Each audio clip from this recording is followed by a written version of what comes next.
প্রবাসীদের কাছে পছন্দের তালিকার শীর্ষে রয়েছে ইউরোপীয় ইউনিয়নের দেশ ইতালি।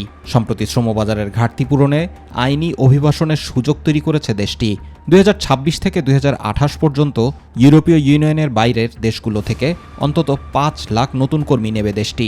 এই কোটায় আবেদন করতে আগ্রহীদের 7 ডিসেম্বরের মধ্যে ফর্ম পূরণ করতে হবে। চলতি বছরের প্রথম 11 মাসে ভূমধ্যসাগর পাড়ি দিয়ে 63,260 জন অভিবাসন প্রত্যাশী ইতালি পৌঁছায়। এর মধ্যে সর্বাধিক 19,283 জন বাংলাদেশি। 2000 সালে ইতালি অবৈধ অভিবাসীদের বৈধতা দেওয়ার পর থেকে গত 5 বছরে 90,000-এরও বেশি বাংলাদেশি দেশটিতে প্রবেশ করেছে।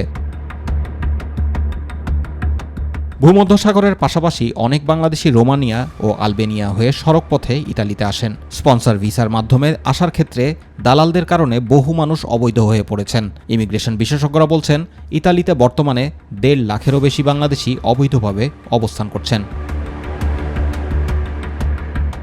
সম্প্রতি বাংলাদেশ সহ 22টি দেশকে নিরাপদ দেশ হিসেবে ঘোষণা করেছে ইতালি। ইউরোপীয় ইউনিয়নও অবৈধ অভিবাসন নিয়ন্ত্রণে বাংলাদেশ ও মিশরকে নিরাপদ দেশ ঘোষণা করার প্রস্তাব বিবেচনা করছে। এর ফলে মানবিক বা রাজনৈতিক আশ্রয়প্রার্থী নাগরিকদের জন্য একটি বড় চ্যালেঞ্জ হবে। নিরাপদ দেশের নাগরিকরা সাধারণত আশ্রয় আবেদন করতে পারেন না। জুবাইর রহমান, মাই টিভি নিউজ।